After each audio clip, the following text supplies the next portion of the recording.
Afternoon, everybody. Happy Friday to you. A couple of things at the top.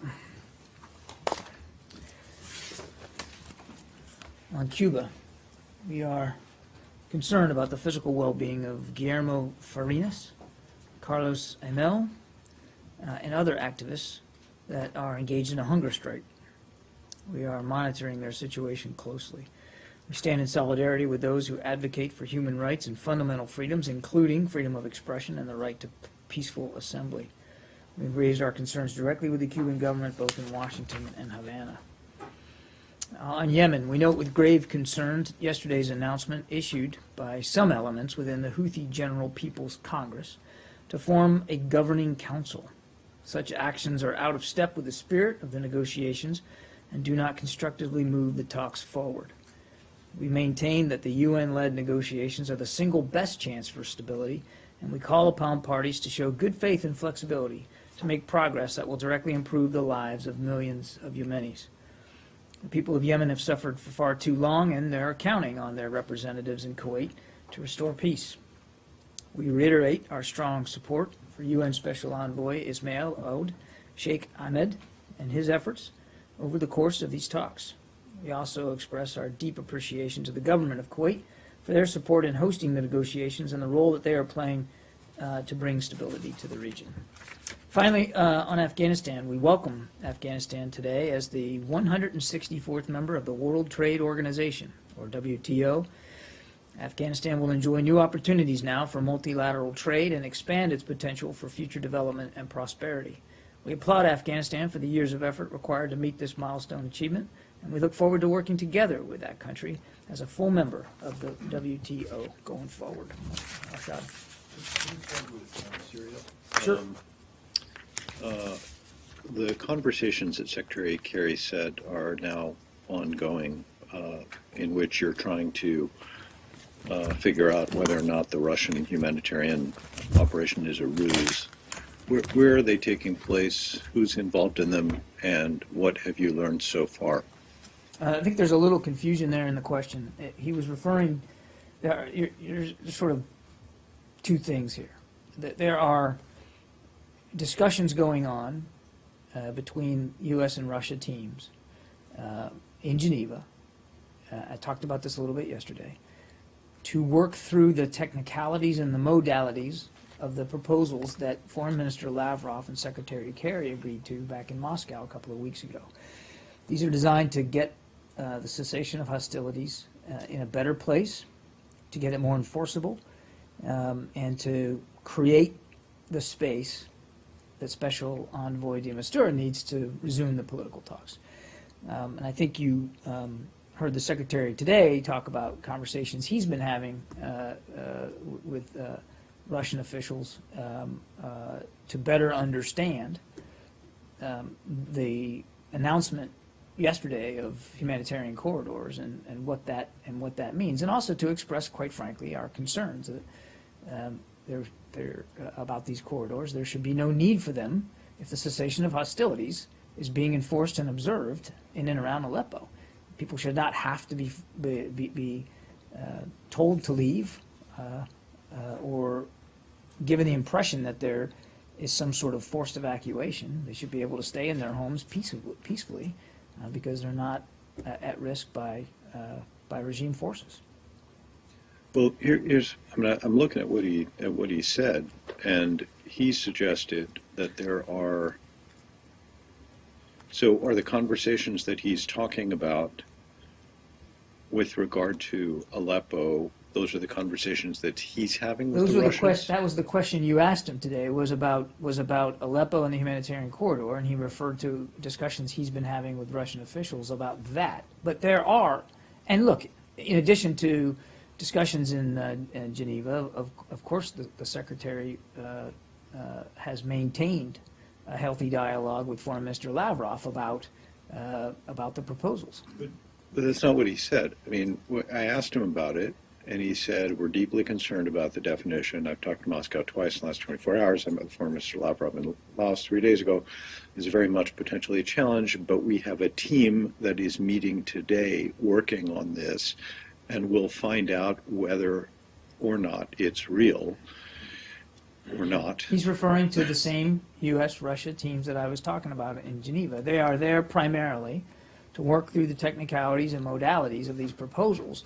But I think it stands within reason that they would also be discussing with Russia and Russian authorities that are part of their delegation about these humanitarian corridors. But that's They not are- the function, that's they- not the purpose. I get it, but they are talking about that. I mean, that's Well, what he said. That's what he said, Okay, yeah. fine. I So- can't dispute that. So, do you have any, I mean, it's fairly late now in Geneva, do you have any greater understanding as to whether this is or isn't a ruse? Well, I'm not quite sure when you say ruse what you mean.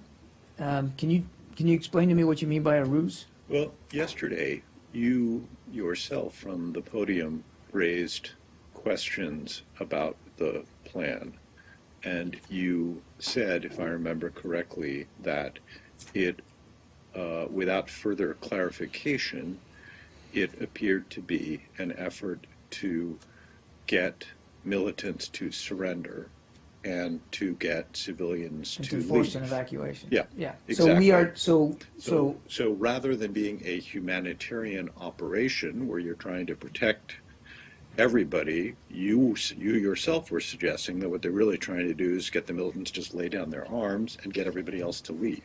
I was saying that without further clarification, Right. that's what it appears to be, but I don't think I used the word ruse. No. In any event, He did. in any But event, he did. well, he did because it was raised in the question that you asked him to do. I don't decide what comes out of his mouth.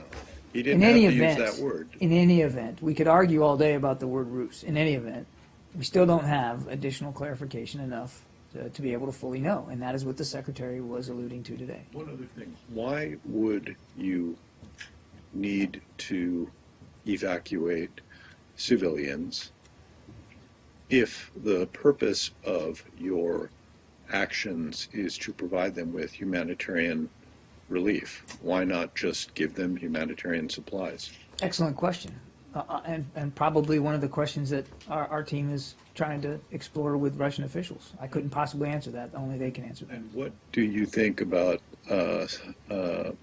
Special Envoy de Mistura's statement today that perhaps what they should do is take these corridors, if they are opening them, and simply hand them over to the UN so that the UN can then take responsibility for the delivery of humanitarian assistance to the people in the city as you've been, or in those parts of the city as you've been demanding for many, many months now? Well, again, I'd say, first of all, there should be no need for humanitarian corridors because there should be no need for the people of Aleppo to feel besieged.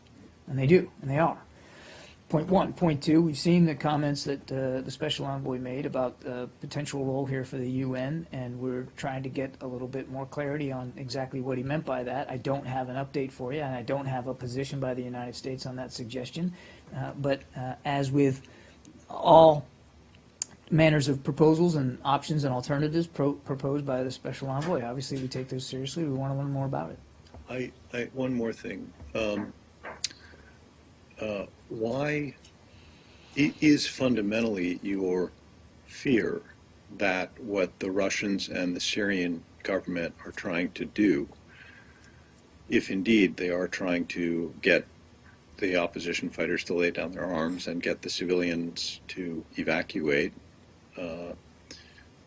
is your fundamental concern that they're essentially laying the ground for Syrian government or allied forces to retake and bring all of Aleppo under government control? Is that what you think may be the objective of this? Again, we don't have perfect clarity on what they're trying to do, which is why our teams are going to be discussing, and why the Secretary also is personally trying to get better clarity on what this means. But as I said yesterday, that if that is if it is as it appears to be, which is a forced evacuation and an attempt to basically purge Aleppo of opposition groups, and in other words, force a surrender, then it would be absolutely in violation of UN Security Council Resolution 2254, which, by the way, the Russians voted for and signed up to. As a matter of fact, as part of the ISSG, helped create. That would be obviously of deep concern to us, but we need to know more. Last one, the Secretary said he spoke to Moscow twice in the last 24 hours, and I asked him if it was Lavrov, and I didn't quite understand whether he responded to that. Has he spoken to Foreign Minister Lavrov twice in the last 24 hours, or to somebody else? I do not have any recent conversations with Foreign Minister Lavrov to read out to you. Does that mean he's talking to somebody else? I don't have any conversations with Foreign Minister Lavrov to read out with you over the last 24, 36 hours. Does the Secretary ever speak directly to President Putin? Of course he speaks directly to President Putin. On the phone? I'm not aware of phone calls with President Putin. He's obviously met with President Putin. I can assure you that he was not referring to President Putin in this regard. Then who's he talking to? I just don't have further details to read out to you in terms of his conversations. He said he has talked to Moscow, to Russian officials, twice in the last 24 hours, and I think I'm just going to leave it at that. Abby? The Russians are reporting that the U.S. ambassador requested a meeting with the deputy foreign minister, which occurred today. Do you have any further readout of that meeting? They said that Syria was discussed. Was that an attempt to get clarity through discussions with the U.S. ambassador? I'm sorry. The U.S. ambassador to Russia met with the deputy foreign minister today in Russia. Oh, our ambassador in Yes, Moscow. my I'm sorry. apologies. No. I was having trouble. I don't have a readout of that meeting or discussion, so I'll have to take the question and see if we can get more clarity for you on that. So I just don't know. I don't know what the character of that conversation was. Turkey? Syria and Iraq. When he said talk to Moscow, he definitely meant, as you just said, talking to Russian officials, not talking to the U.S. Embassy in Moscow to try to get them to figure this out. I've got no more clarity and no more detail to provide with respect to those conversations. What you just said was talking to Moscow, comma, to Russian officials. So he did talk to Russian officials, correct? Yes, he spoke to Russian officials. Fine, thanks. Yeah. There was this meeting in a building today with about 20 countries on aiding ethnic and religious minorities that have been targeted by ISIS in Syria and Iraq. And I'm just wondering if you have any actionable takeaway to report from this conference today. Well, the conference just ended, and I'm certain that we will be providing more detail about that. It was over the last 2 days. I think we're going to let the organizers gather and collect takeaways from that, and I'm sure that we'll have more information to provide as a result of it. So I don't want to get ahead of findings, recommendations, or ways ahead that they might have taken away from it. But it was an important 2 days, an important discussion to have. It's something that the Secretary remains focused on, and I can assure you will for the entire time that he's in office. It will what? And will remain focused on. Samir? Can you give us a read out about the Secretary's meeting with the United Arab Emirates Foreign Minister today? It was a good meeting. I think you saw that he spoke a little bit to media beforehand. Obviously, lots to discuss with the foreign minister, not least of which, of course, is what's going on in Syria, but also the issue of violent extremism throughout the region. Obviously, you can expect that topics like Libya, topics like Yemen, and the broader challenges in the Middle East obviously came up. Yes. How about Iraq? They talked about the counter-Daesh efforts, which obviously includes what's going on in Iraq. Yes. Turkey.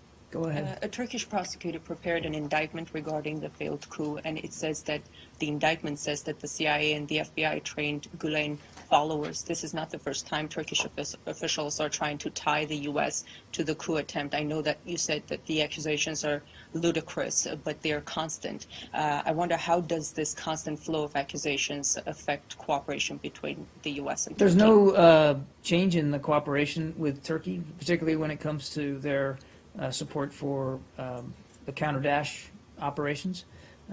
As I think our military has spoken to, the operations at Incirlik have resumed to a normal level. And so I'm not aware of any practical, tangible impact on our bilateral cooperation with respect to Daesh. But again, I would just say what I said yesterday. Any accusation, claim, allegation, or suspicion that the United States was in any way involved in this coup attempt is utterly false and inaccurate. Sir, James Clapper seemed to have said the opposite of what you just said. He said that the purge in the military is harming cooperation with Turkey, especially regarding operations against ISIL. He said many of our interlocutors have been purged or arrested. There's no question this is going to set back and make more difficult cooperation with Turkey. Now, how serious is that? What you're saying seems to be conflicting what he said. Well, your question was, has there been any impact? And my answer to that is no. To date, there's been no impact on Turkey's cooperation and membership and participation as a member of the coalition against Daesh. And I would also point you to what Turkish officials have said themselves to us bilaterally, but even publicly, that there's not going to be any negative developments as a result of their efforts to investigate and get to the bottom of this coup on their willingness and ability to continue to support coalition operations. And again, thus far there haven't been. I'm not in the predicting business, and so I'm not going to engage in hypotheticals or speculation about where this goes forward. But thus far, as you and I are sitting here talking, there's been no practical impact. Turkey, in response to General Votel's expressing concerns about the purge in the military, President Erdogan has just accused him of siding with coup plotters and said, quote unquote, know your place. Do you think Turkey has crossed the line in the friendship that you often talk about? And is there a line that Turkey can cross? Well, again, I've seen those comments. I think you saw that General Votel himself put out a statement just not long ago, making it clear that he wasn't at all siding with coup plotters. As a matter of fact, as you know, our government has condemned that coup attempt very clearly and very consistently.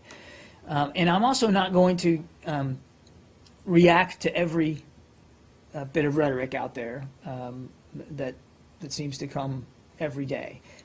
Turkey is a NATO ally. They are a friend, and they are a partner, an important partner, especially in the efforts to counter Daesh in Syria. And that partnership continues. And they themselves have committed to continuing that partnership, and that's where our focus is going to be going forward. That rhetoric seems to be having an impact on the ground in Turkey. Just earlier this week, thousands of people marched onto the Incirlik air base chanting anti-American slogans. Are you concerned about the safety of U.S. personnel in Turkey and the safety of nuclear weapons at the Incirlik air base? Well, I'm not going to speak to the latter one way or the other. As to the former, we're always concerned about the safety and security of U.S. personnel, be they military or civilian, certainly those that work inside our embassies and facilities. I mean, that's something we're always concerned about. And not long ago, a couple of weeks ago, you and we were all talking about steps that we were taking to try to help better ensure that safety and security right inside Turkey because of the terrorist threat. Now, I've seen the reports of the protest activity. We, above so many others, we value freedom of expression and peaceful assembly, and the Turkish people have that right. That's a democratic principle that's enshrined in their own constitution. They have that right, and they certainly have the right to express their views one way or another. If you're asking me, as a result of that protest, did that elevate our concerns? I'm not aware that it did. As far as I have seen, it was a peaceful assembly of people expressing their views and did not pose a threat to American personnel or our equipment or facilities. But are you worried that the accusations and the rhetoric that the Turkish officials are putting out there may incite violence against U.S. personnel in Turkey? Well, I mean, we certainly don't want to see any rhetoric inflame tensions or lead to or encourage violence. And I can assure you that we are in constant communication with Turkish authorities and have been since the coup attempt. to talk to them about what they're doing and how it's going. And our ambassador remains engaged every day, but obviously it's not. We certainly wouldn't want to see anything, be it through words or actions, that could put any innocent people in harm's way, not just Americans, but any innocent individuals in Turkey in harm's way. Yeah. As we've discussed here, the State Department did a fantastic job with the pledging conference in support of Iraq, raising $1.2 billion, and it's a lot of money. So that was great. Thank you. But as was said here as well, the money's going through Baghdad. And the Kurdistan Regional Government, the KRG, has said they don't expect to see any of it. And that's what the head of their Foreign Relations Department said earlier this week. And they're not going to get any of it, as far as I understand, because even though they host 2/3 of the 3 million refugees and IDPs in Iraq, and another 1 million are expected to come in the context of the Mosul offensive. So first, is that a reasonable assessment? And if it is, are you prepared to use your influence with Baghdad to ensure that some significant part of that money goes to the Kurdistan region? And if not, is there some other way to address this problem? I think there's a fundamental misunderstanding in the statement itself. I mean, the money's not going to Baghdad. The money's going to the UN and to agencies, UN agencies that distribute based on need the proper amounts of humanitarian assistance. So those donations, and our contribution is among them, will go to the UN to distribute, and they do a remarkable job figuring out who needs to get it, where they are, and how much they need to get, and we have complete trust and confidence in their ability to keep doing that. Thank you for that clarification. It's an important distinction, so thank you. You're welcome. Turkey, Turkish Justice Minister and Foreign Minister said that they have credible information that Gülen, who lives in Pennsylvania, may run away from U.S. I was wondering if you shared a similar concern. I have no information one way or the other about that, and that's really not a matter for the State Department to speak to. I was also wondering if U.S. taken any security measures to make sure such thing will not happen. Again, that is not a matter for the State Department to discuss. That's really a matter for the Justice Department to speak to, and I won't comment further on that. Yeah, but in the extradition treaty, and I think it's in Article 10, it says in cases of urgency, in this case, if Turkey gets suspected of such thing, U.S. needs to arrest the person for 90 days before the extradition. So it involves with the State Department and the Justice Department. So I was wondering if any steps on the security of Gülen to make sure that he won't run away. I don't have anything further to add to that. Those are questions that really should be directed to the Justice Department and law enforcement authorities. As I said, we are in receipt of some material. The Justice Department is still analyzing that material, and again, the whole process of extradition can be a fairly lengthy legal process, and we're going to respect that process. Beyond that, I just don't have anything more to say. Yeah. Just one question on Turkey. Follow up. I knew we were going to stay on Turkey anyway, so. Follow up from yesterday, I think you were asked about 130 media organizations being shut down in Turkey, and you said that you are seeking to get more information about those shut down media groups as organizations. And today, 20 of 21 journalists detained recent days sent the prosecutor asked them to be arrested just today. So it seems like the journalists, most of them will be arrested. It looks like it. I was wondering if you have any comment on that. We still are deeply concerned by these reports, and we're still trying to gather more information. As I said in my previous answer, our ambassador remains daily engaged with his counterparts, as you might think he would. And again, let me just reiterate again that the United States supports freedom of expression around the world, and we have talked many, many times here in this room about our concerns over freedom of expression and a free press in Turkey. Those concerns remain today. And when any country makes a move to close down media outlets and restrict this universal value, it is of concern to us. And again, we continue to express that. Okay? Yeah. I don't know if you had a chance to look at the story about the so-called traitors cemetery outside Istanbul.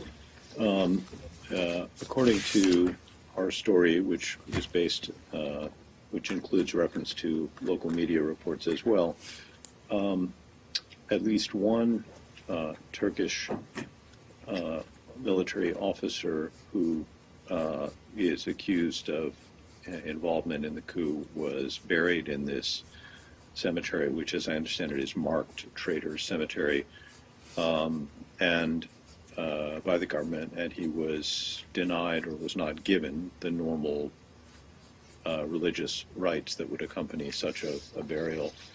Do you regard that as a violation of his or his family's rights or religious freedom? Well, look, obviously, and we had a conference here in just the last couple of days about the importance of human rights for religious minorities. Now, it was obviously for religious minorities, but I mean, freedom of expression, freedom of religion, freedom of worship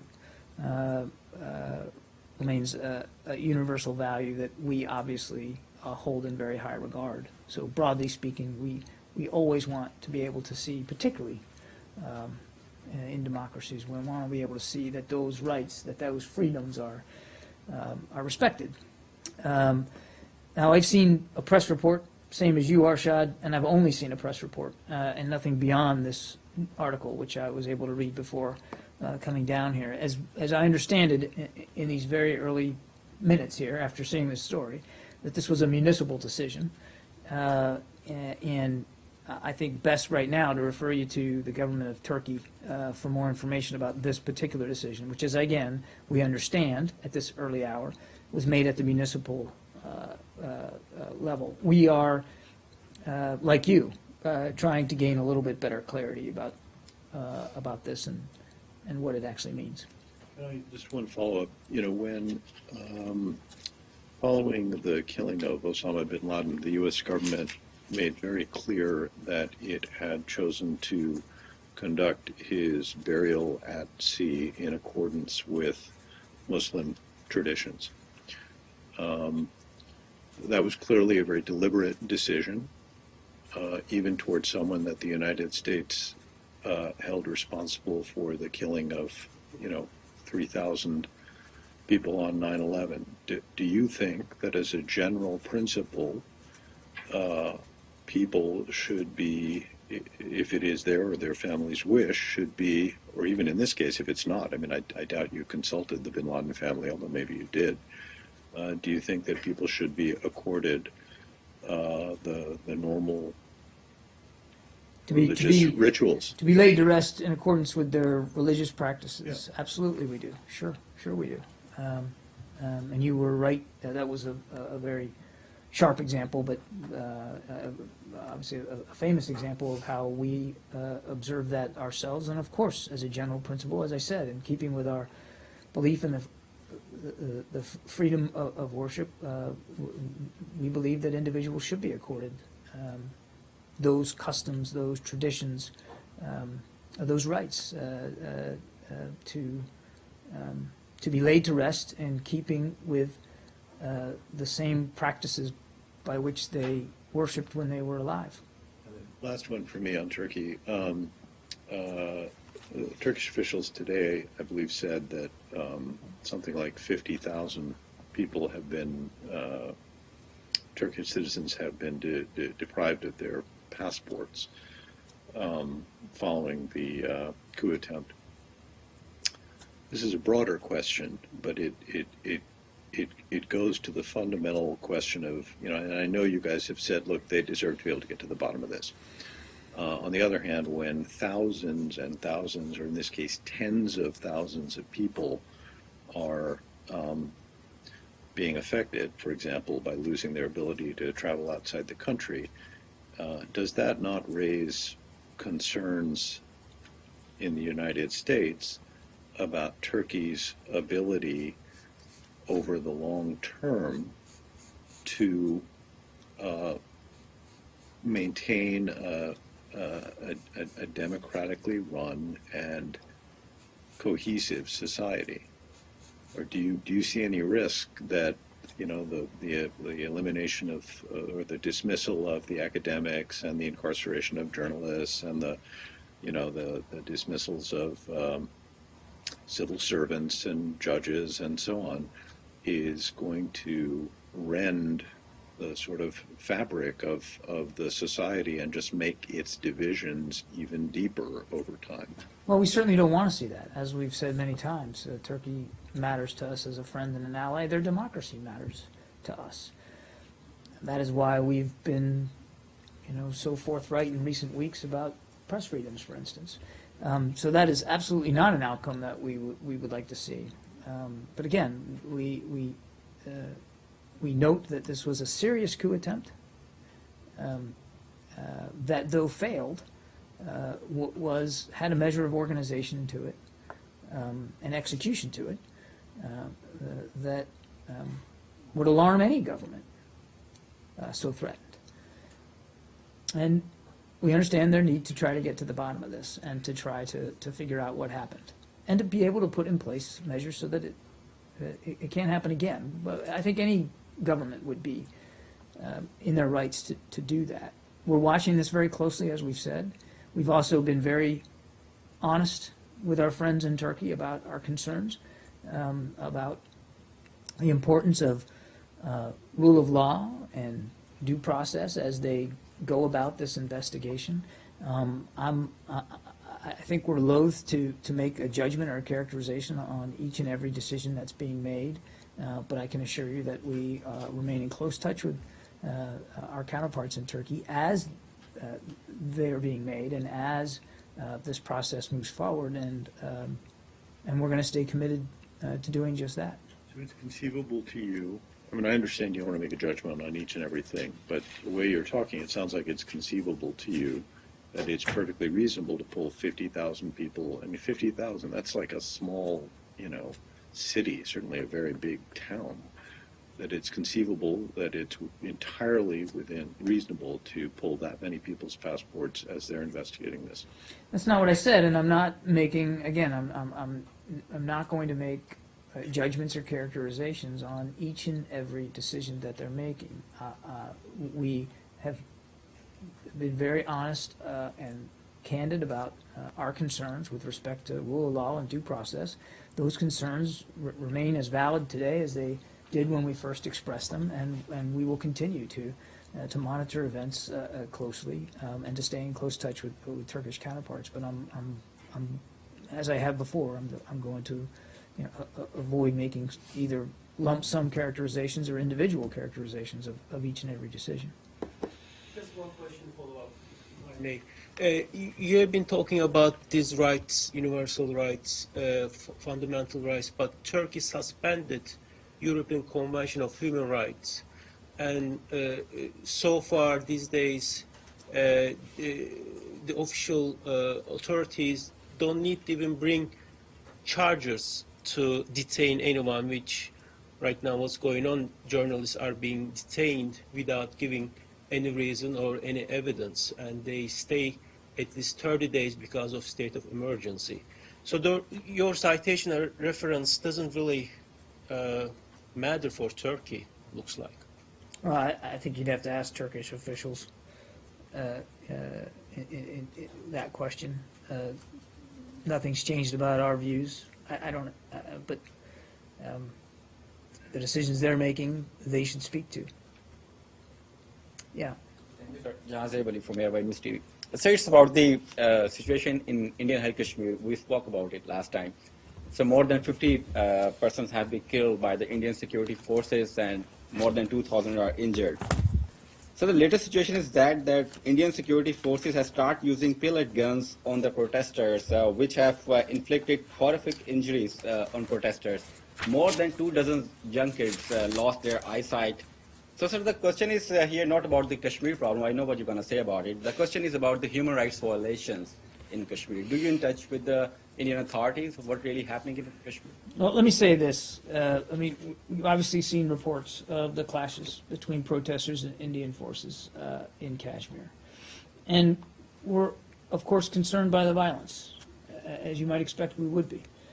We encourage all sides to make efforts to find a peaceful solution to this.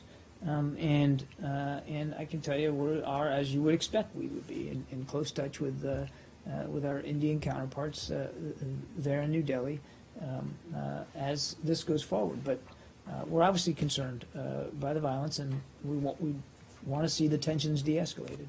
The human rights violations are not only happening in Kashmir, it's happening in overall India. I mean, we have like dozens of reports of killing people for eating beef. I mean, can't you imagine you cannot have beef steak in India? If you have it, you're going to be killed. I mean, recently, yesterday, the two Muslims women were openly beat up by the Hindu extremists on the road for buying a beef from a shop. I mean, do you have anything to say on that? We stand in solidarity with the people and government of India in supporting exercise of freedom of religion and expression, and in confronting all forms of intolerance. We look forward to continuing to work with the Indian people to realize their tolerant, inclusive vision, which is so deeply in the interests of both India and the United States.